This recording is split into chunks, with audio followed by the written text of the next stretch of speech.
아버지 하나님, 오늘 또 저희들 귀한 날 험한 세상 살다가 마음으로 하나님의 음성을 기다립니다.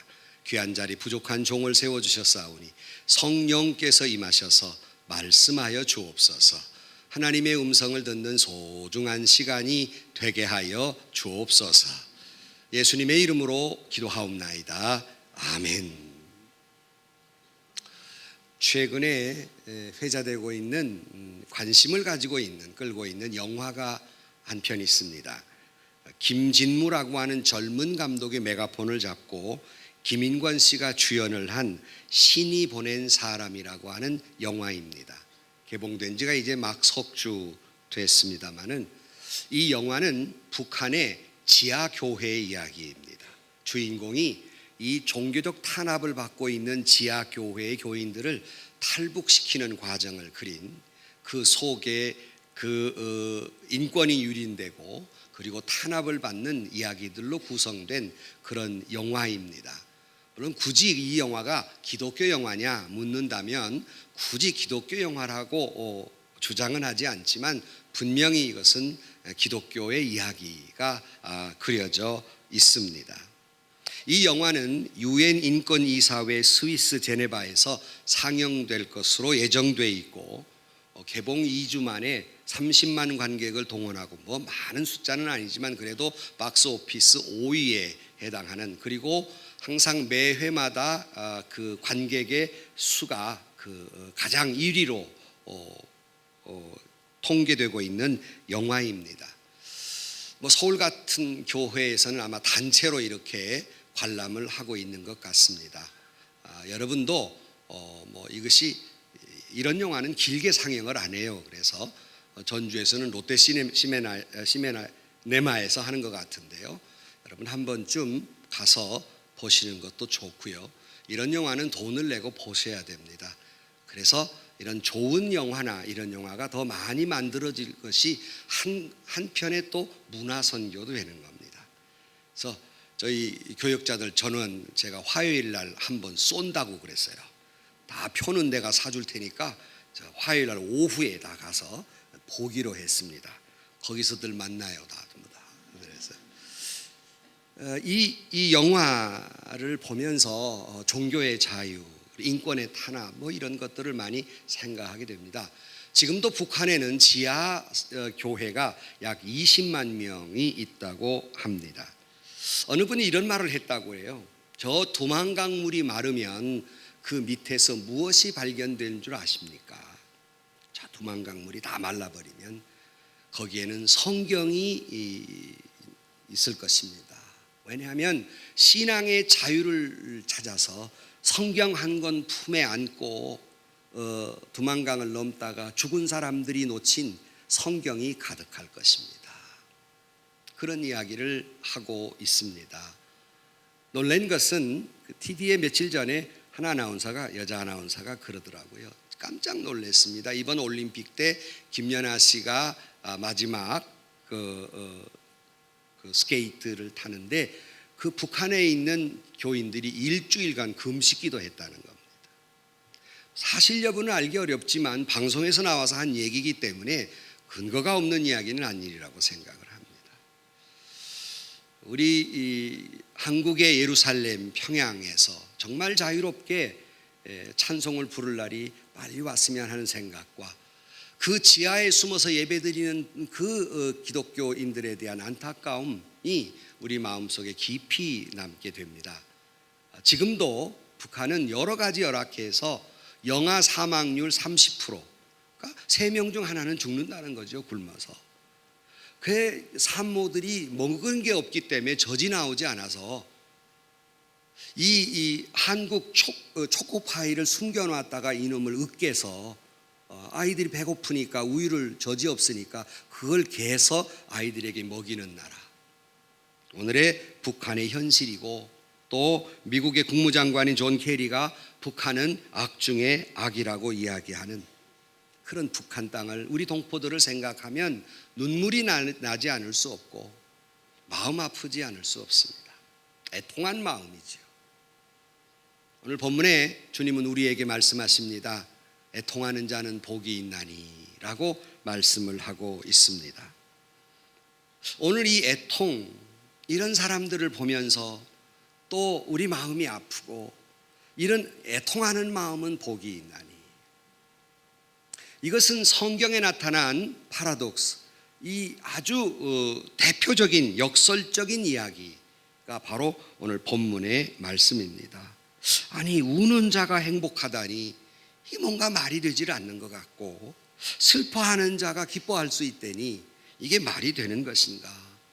괴로워하는 자에게는 위로를, 거룩한 슬픔을 가진 자에게는 거룩한 기쁨이 있을 것이라고 말씀하고 있습니다.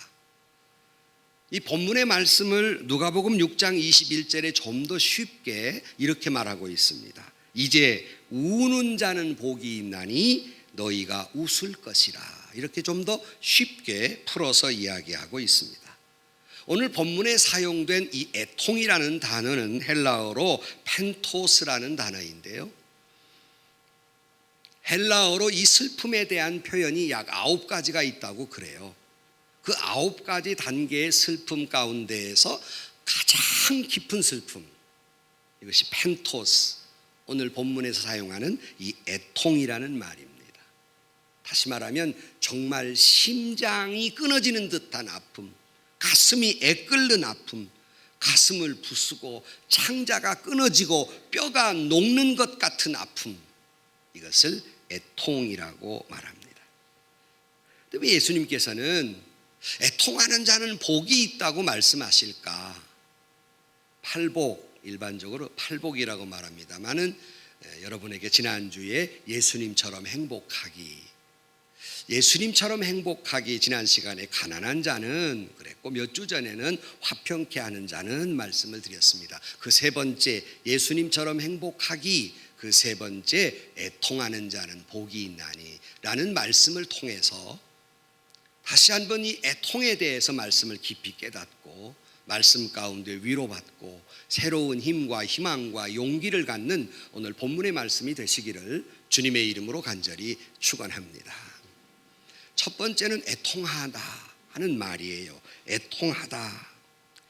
예수님께서 여기 애통하는 자는이라고 말씀하셨는데, 지난 시간에 가난한 자는, 마음이 가난한 자는 이란 말씀을 드리면서 이게 각각 8가지이지만 사실은 하나이다라는 말씀을 지난 시간에 여러분에게 말씀을 드렸습니다. 그래서 차근차근 말씀을 할 때 이걸 연결지어 말씀을 드리겠지만, 지난 시간의 말씀과 연결지어 말씀을 드리면 예수님께서 오늘 본문의 말씀은 이런 얘기입니다.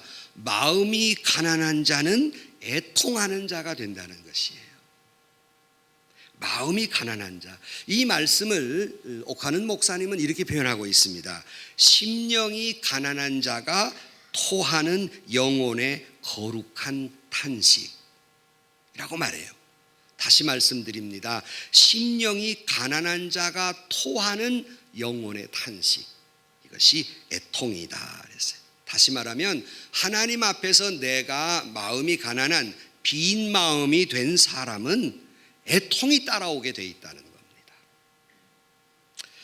별들의 고향이라고 하는 그를 쓴 최인호 씨란 유명한 분이 계시죠.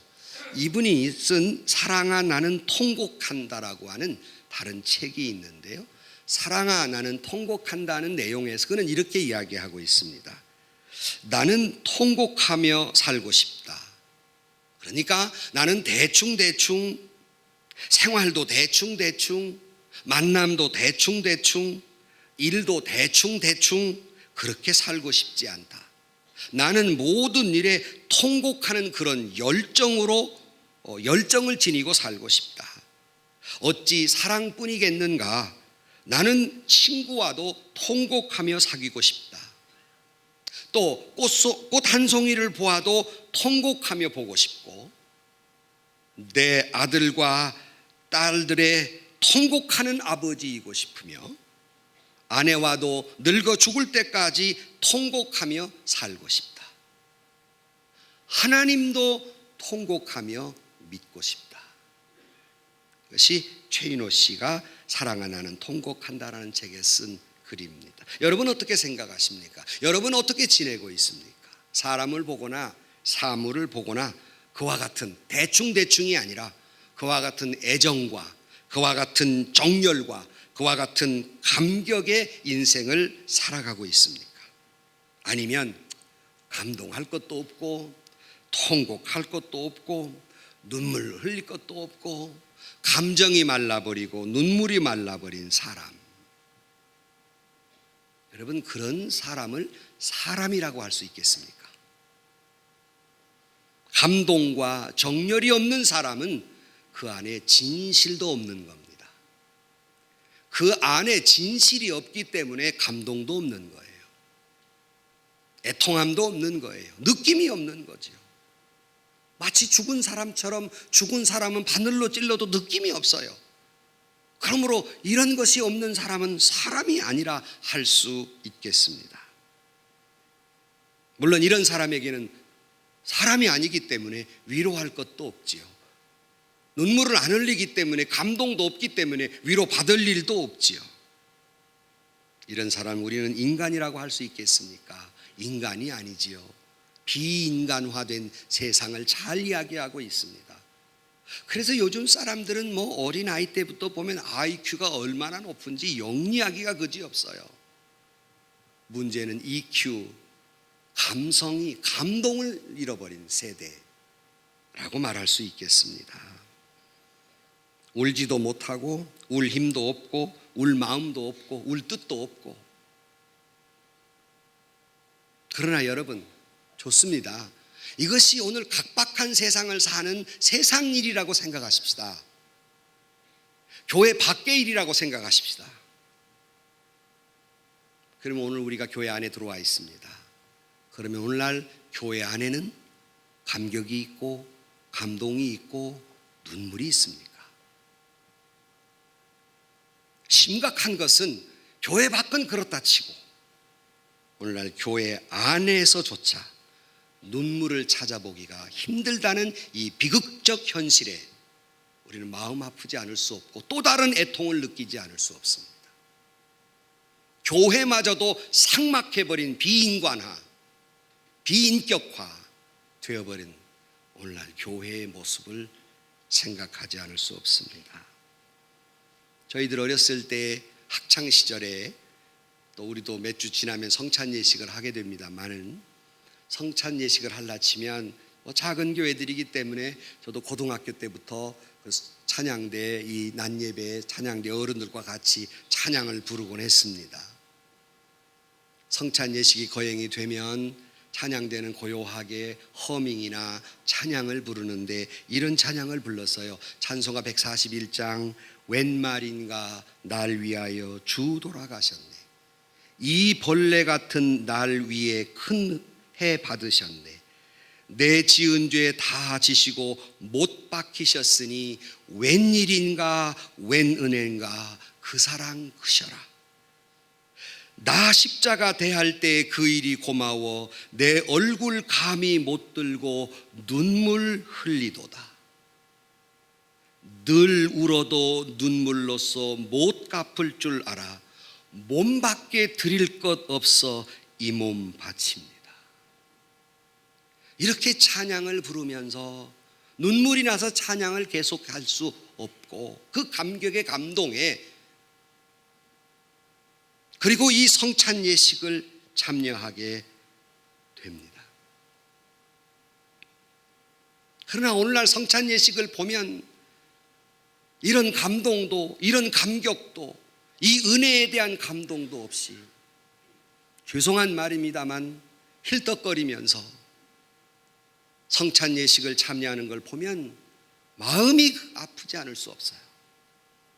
정말 저분들이 웬 은혜인가 웬 말인가 날 위해 주님 못 박히셨고 늘 울어도 이 은혜 못 갚아 내 몸 바칩니다라는 심정으로 성찬 예식을 참여하고 있는가.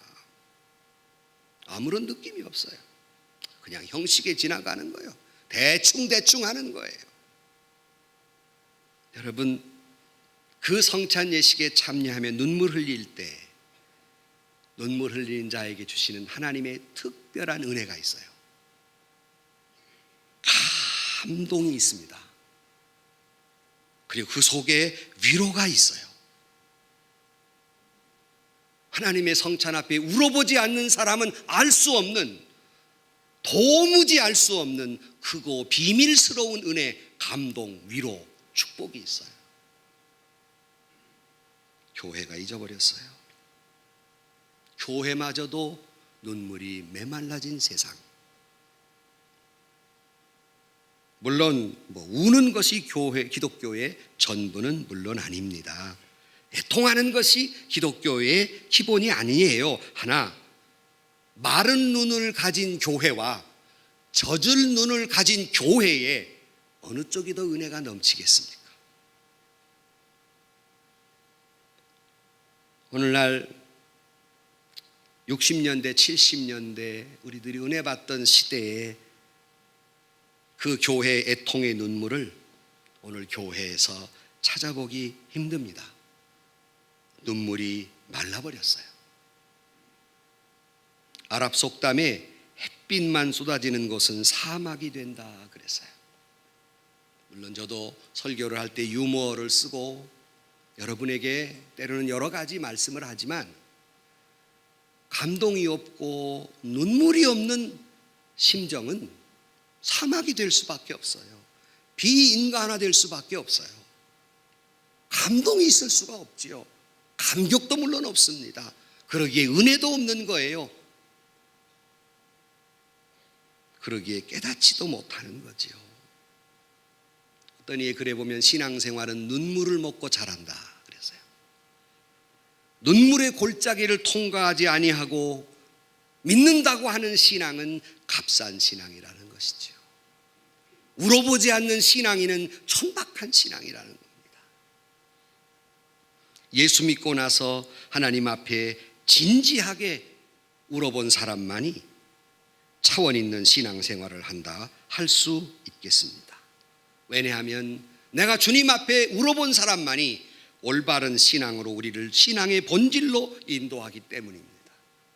십자가 밑에 울어본 사람만이 십자가가 보이며 그 의미를 깨닫게 되기 때문입니다. 이 성찬 예식에서 울어본 사람만이 부활의 주님의 은혜를 바로 알기 때문입니다.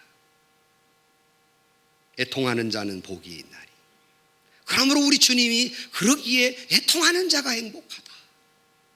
그 은혜, 그 축복을 받았기 때문에, 그 위로를 받았기 때문에 애통하는 자가 행복하다라고 말씀하고 있습니다. 그러면 우리는 왜 애통하는 자이어야 하는가? 무엇 때문에 애통하는가 하는 것이에요. 자, 그렇다면 눈물을 흘리는데 무작정 눈물을 흘리는가? 심각한 상황에서 말씀드리기 뭐하지만 어느 부흥회 때 부흥 강사가 설교를 하니까 저기 앞에 섰던 할머니가 막 울더래요. 옛날에는 갓 쓰고 수염 기르고 부흥 강사들 그렇게 했는데 막 울어서 부흥 강사님이 내 말씀에 굉장히 은혜가 되는가 보다. 그러고 끝난 다음에 물어봤대요. 할머니 집사님 왜 어디 대목이 감동이 돼가지고 우셨습니까? 그랬더니 아이고 목사님 그게 아니라 목사님 수염을 보니까 엊그저께 죽은 우리 염소 새끼 생각이 나가지고 그냥 그런 울음이 아니라 왜 우리는 눈물을 흘리는가? 첫째가 자기 때문이에요. 자기 때문에 우는 사람이에요. 여러분 언제 울어보셨어요? 물론 눈물이 나죠. 우리도 말랐다 그러면 우리 우는데 언제 우십니까? 때로는 우리가 몸이 아파서 울어요. 때로는 마음이 상해서 울어요. 어떤 때는 직장에서 해고당해서 울고, 어떤 때에는 정서적인 고통과 결혼 생활의 고통과 또는 마음의 상처와 이런 것 때문에 울기도 합니다. 그러나 오늘 본문에서 예수님께서 말씀하시는 애통하는 자는 복이 있나니라고 하는 말씀의 첫 번째 의미는 자기 때문이에요. 자기의 뭐 때문이냐? 자기의 죄 때문에 오는 영적 진통에서 오는 눈물입니다. 내 속에 있는 죄성이 내 마음을 아프게 해서 우는 눈물. 그러니까 이걸 느끼지 못한 사람은 왜 울어야 하는지를 모르는 거예요. 내 죄성을 알지 못하는 사람은 왜 울어야 하는지, 이것 때문에 가슴 아파해 보지 않은 사람은 왜 그래야 되는지 모르는 거예요. 그러니 값싼 신앙이지요. 왜 내가 나를 보고 가슴 아파해야 하는지. 성경적인 애통이라고 하는 것은 내 속에 있는 죄성으로 인해서 마음 아파하는 사람을 말합니다. 거룩해야 할 자가 거룩하지 못하고 여전히 도덕적으로 의롭지 못하고 이런 자기 자신을 보았을 때에 한탄스러운 거예요. 마음 아픈 거예요. 그래서 괴롭죠. 암이 무서운 것은 통증을 모르는 겁니다. 한센시병이 무서운 것은 통증을 모르는 거예요. 병들었죠. 오늘날 한국 크리스찬들이 병들어 있어요. 통증을 몰라요. 그리고 싫어해요. 그런 말도 싫어해요. 느끼기도 쉽지 않아요. 그런 말은 쏙 빼고 복 받았다, 은혜 받았다, 잘 된다, 만사 형통한다 이 말만 해달라는 거예요. 그것은 목사가 주는, 잘못하면 그것이 축복의 말인 것은 분명하지만 그 말만을 계속하면, 잘못하면 그 성도를 버려놓는 거예요. 오라 나는 곤고한 사람이로다. 이 사망의 몸에서 누가 나를 건져내랴. 내가 원하는 바 선은 하지 아니하고 도리어 원치 않은 바 악은 행하는도다. 만일 내가 원치 아니하는 그것을 하면 이를 행하는 자가 내가 아니요 내 속에 거하는 죄라. 이 말은 사도 바울이 자기 자신을 보면서 애통해한 말이에요. 오호라 나는 곤고한 사람이로다. 이 사망의 몸에서 누가 나를 건져내랴. 내가 선을 행하기를 원하는데 도무지 선을 행치 않고 악을 행하는 이 나를 어찌하랴 라고 가슴을 치는 애통이에요. 그런가 하면 이사야는 이렇게 애통했습니다. 화로다 나는 망하게 되었도다. 이게 자기를 보는 애통이에요. 이사야는 하나님 앞에 섰을 때 자기 부끄러운 죄의 모습을 보았어요. 그러니 화로다 나는 망하게 되었도다 라며 그는 슬픔에 잠길 수밖에 없었습니다. 시편 기자는 시편 32편 3절로 5절 말씀에 내가 입을 열지 아니할 때 종일 신음함으로 내 뼈가 쇠하였도다.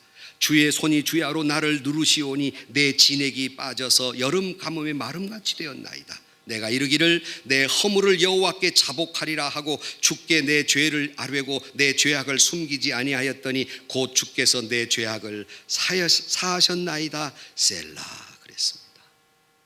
여러분에게는 이런 사도 바울의 애통, 이사야의 애통, 다윗의 애통, 시편 기자의 애통이 여러분에게 있습니까? 애통하는 자가 행복하다. 예수님처럼 행복하기 자기 죄 때문에 애통하는 것이에요. 내 마음속에 하나님의 거룩이 있음에도 불구하고 여전히 죄에 머물러 있는 내 꼬락서니를 보니 가슴이 아프다는 것이죠. 남들은 뭐 목사네, 장로네, 집사네, 권사네 하는데 여전히 내가 하나님 말씀 앞에 내가 섰을 때 너무너무 부끄러워서 가슴 아프다는 것이에요. 이 통증을, 이 거룩한 통증을 느껴보신 적이 있으십니까? 영국의 신학자의 설교가인 존 스토트 목사님은 이렇게 말합니다. 현대인은 죄에 대한 회심 혐오증에 걸려 있다.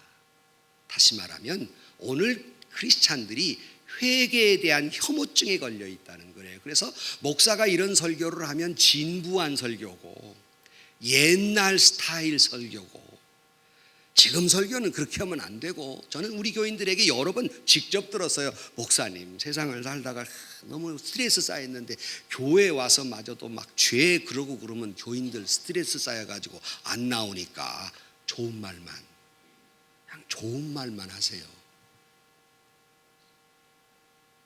교인들의 요구예요. 물론 여러분의 마음에 위로가 되고 여러분의 마음이 힘을 얻어야 되는 건 맞습니다. 그러나 여러분, 자기의 죄에 대해서 애통함이 없는 자는 결코 위로도 없는 거예요. 거기에 있는 깊은 은혜를 깨닫지 못하는 겁니다. 진정한 평화를 느끼지 못하는 것이에요. 다윗이 왜 행복할 수 있었을까? 다윗이 왜 그렇게 놀랍게 축복된 임금이 될 수 있었을까? 그는 말끝마다 하는 말이 있었습니다.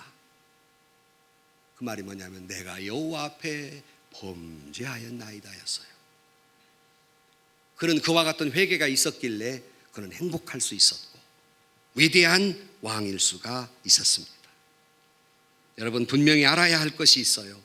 하나님이 제일 싫어하는 것이 있습니다. 그것은 죄입니다. 왜 하나님이 죄를 제일 싫어하느냐 하면 이 죄가 하나님과 우리 사이를 갈라놓았기 때문입니다.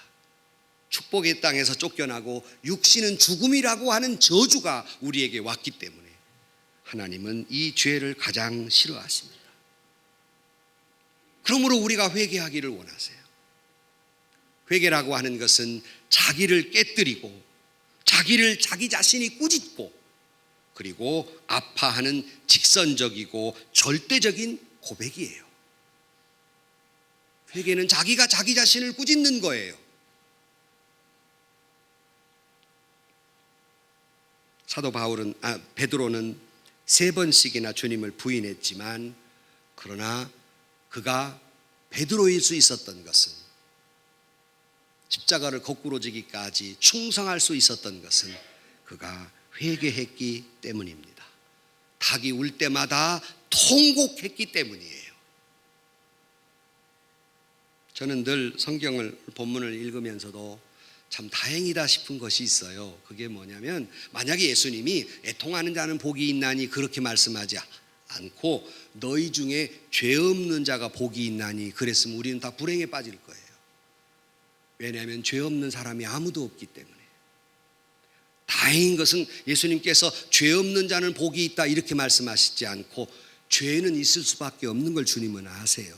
우리가 얼마나 연약하고 얼마나 자주 죄에 넘어지는지, 죄가 좋은 것이 아니라 가장 하나님이 미워하는 것이지만 인간이 얼마나 연약한 걸 알기 때문에 의인은 없나니 하나도 없기 때문에 주님 말씀을 이렇게 바꿔서 말씀을 하세요. 애통하는 자는 복이 있나니.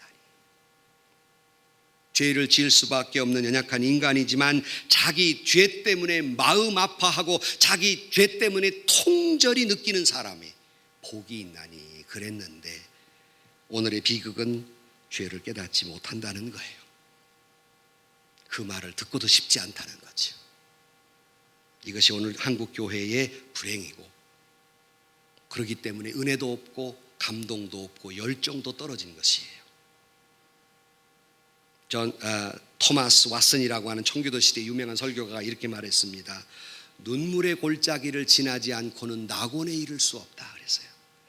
여러분, 자기 죄 때문에 애통의 골짜기를 지나지 않는 사람에게는 결코 평화도 진정한 위로도 받을 수가 없는 것입니다. 영성이 깊을수록 자기의 죄에 대한 감도도 깊어져 가는 겁니다. 그래서 사도 바울이 죄인 중에 나는 괴수라고 서슴없이 고백하고 있지 않습니까? 성경의 믿음의 영웅들, 성경의 신앙적 거성들의 공통점 가운데 하나는 뭐냐면 자기 죄에 대해서 민감했다는 거예요. 죄를 안 지었다는 말이 아니에요. 그들도 다 죄를 지은 사람들이에요. 그러나 적어도 그들은 죄를 죄로 알았어요. 그리고 적어도 그들은 자기 죄 때문에 괴로워했어요. 오늘 또 여러분 이 아침에 우리 마음속에 성령이 역사해서 자신의 죄 때문에 애통해하는 역사가 일어나기를 주의 이름으로 축원합니다. 내 속에 있는 죄를 죄로 깨닫는 성령의 역사가 일어나기를 주의 이름으로 축원합니다. 왜냐하면 성령은 우리를 죄를 죄로 깨닫게 하시는 깨우치는 영이기 때문입니다. 인디언을 위해서 위대한 선교를 했던 선교사 데이빗 브레너드라고 하는 사람이 어느 날 아침 묵상을 하다가 일기 쓴 가운데에서 이렇게 그는 일기를 쓰고 있습니다. 나의 아침 기도 시간에 나는 나의 영혼이 녹아내리는 것을 느꼈다. 내 속에 있는 사악함과 타락함을 목격하고 나는 깊이 울었다. 이것이 자신에 대한 애통이에요. 다시 말씀드립니다. 나는 내 속에 있는 사악함과 타락함을 목격하고 내 영혼이 녹아내리는 것을 느꼈고 고로 나는 깊이 깊이 울었다. 는 찬송가 190장을 찬송을 불러요. 그 내용은 성령이여 강림하사 나를 감화하시고 애통하며 회개할 맘 충만하게 합소서. 예수여 비오니 나의 기도 들으사 애통하며 회개할 맘 충만하게 합소서. 오늘 아침 여러분 마음속에 애통하며 회개할 맘 충만케 되기를 주의 이름으로 축원합니다. 끝으로 세 번째로, 신앙인의 애통은 자기네 죄 때문에 울 뿐만 아니라 세상과 이웃 때문에 애통해야 하는 애통입니다. 이웃에 대한 사랑의 아픔이며, 그리고 이것을 공감적인 아픔이라 그럽니다. 공감적인 아픔. 다시 말하면 남의 고통이 내 고통으로 전달되고 그것이 같이 느끼는 아픔, 그런 괴로움, 이것이 그리스도인들의 애통이에요. 또 그리스도인들은 세상을 바라다 보면서 죄에 눌리고 그리고 그 영혼이 죽어가는 것을 보면서 마음 아파하는 애통, 가난하고 고통받는 그늘진 곳에 있는 사람들을 보고 가슴 아파하는 애통. 지난 새벽에 말씀을 드렸습니다마는 새 모녀가 70만 원 놓고 주인에게 미안합니다 하고 자기 스스로 목숨을 끊은 사건을 보면서 마음이 애끓는 그 애통.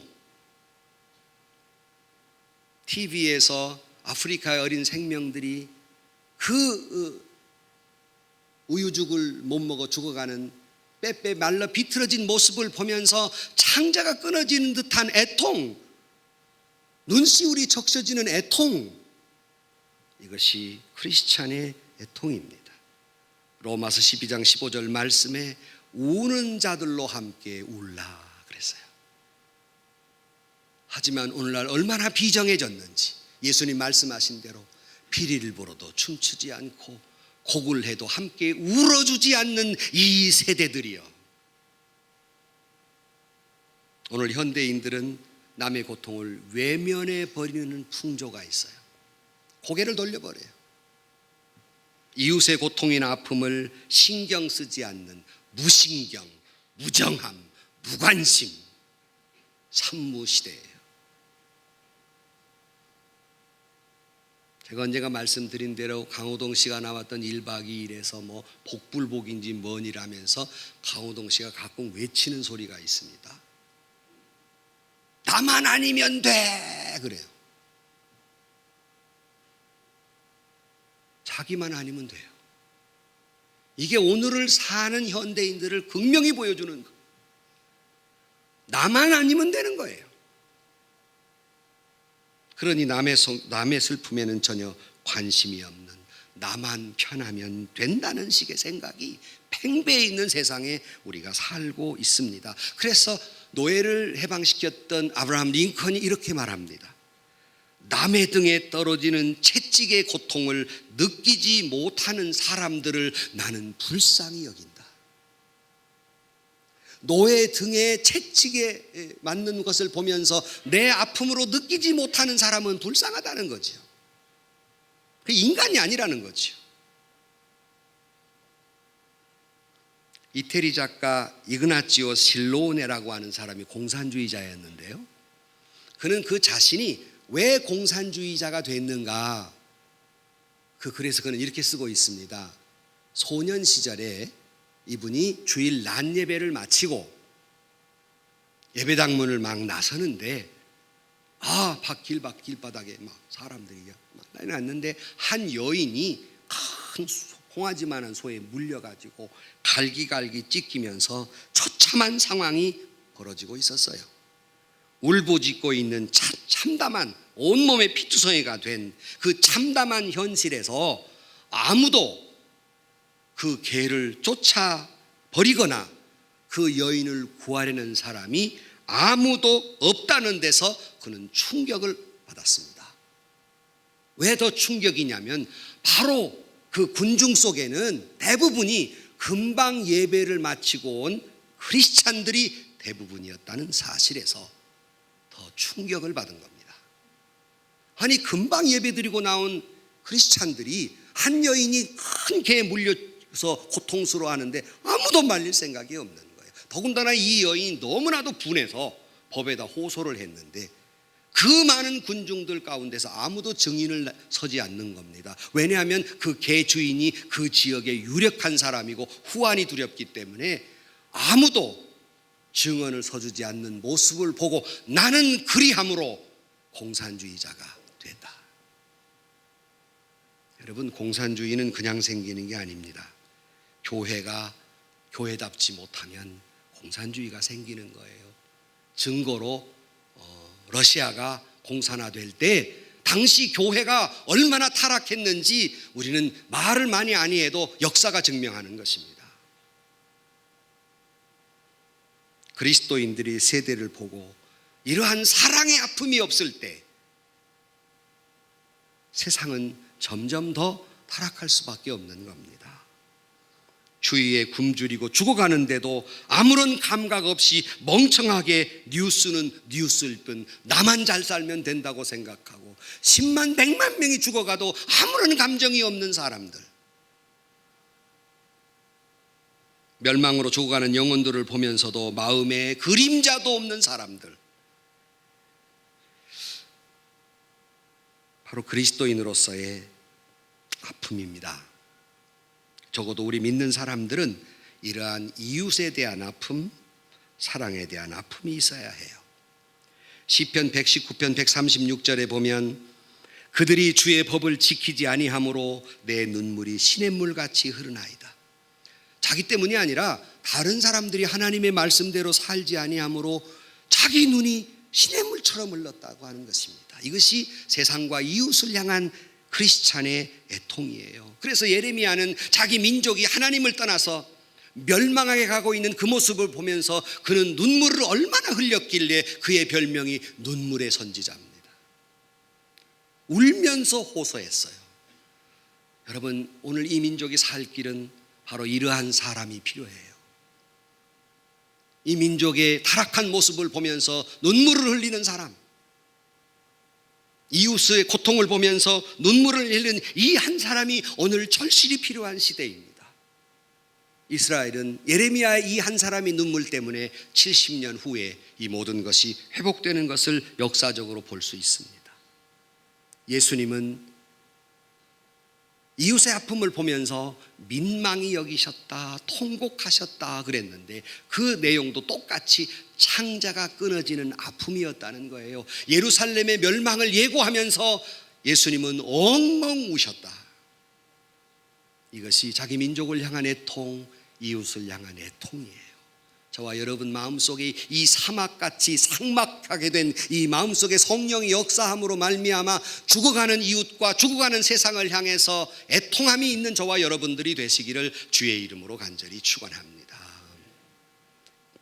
결론으로 말씀을 드립니다. 여러분, 애통하지 않는 자에게는 위로도 없는 겁니다. 울지 않는 자에게 무슨 위로가 필요하겠습니까? 다시 말씀을 드리면 회개하지 않는 자에게는 구원도 없는 거예요.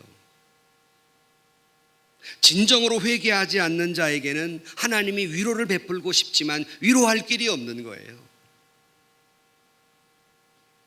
통곡하고 애통하는 사람만이 위로를 받게 됩니다.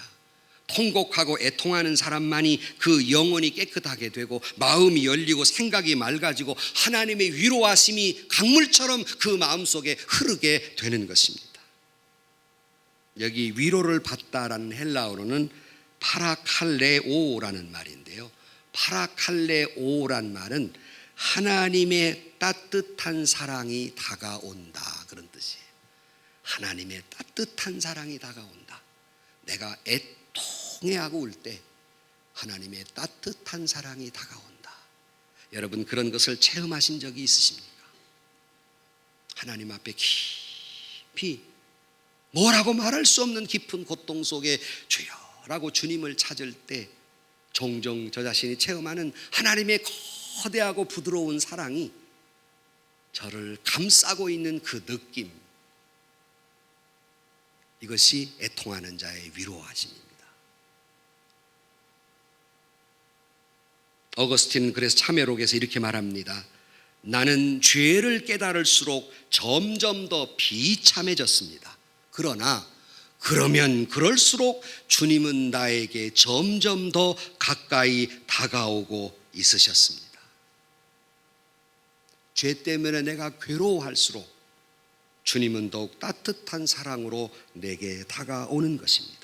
시편 51편 17절 말씀에 하나님께서 구하시는 제사는 상한 심령이라 하나님이여 상하고 통회하는 마음을 주께서 멸시하지 아니하시리라. 히스기야에게 이사야 38장 5절 말씀에 나는 너의 기도를 들었고 내 눈물을 보았노라 말씀하십니다. 자기 죄를 놓고 애통해하고 인생의 무거운 짐을 놓고 주님 앞에 눈물을 흘리며 이웃과 민족의 죄를 짊어지고 예수 믿지 않는 영혼들을 위해서 하나님 앞에 눈물을 흘릴 때 주님은 나는 너의 기도를 들었고 너의 눈물을 보았다고 말씀하고 있습니다. 그러나 당장에 눈앞에 질병으로 고통당하는 사람들이 벌떡 일어나지 아니한다 할지라도, 지금 앞에 당장 나의 가난이 물러가지 아니한다 할지라도, 지금 앞에 당장 내 눈앞에 있는 고통스러운 현실이 해결되지 않는다 할지라도, 지금 앞에 당장 내가 원하는 대로 되지 않는다 할지라도 내가 주님 앞에 애통하며 기도할 때 애통하는 자는 복이 있나니 내가 내 눈물을 보았고 내가 내 기도를 들었노라. 오늘 아침 주님께서 저와 여러분에게 말씀하시는 줄로 믿습니다.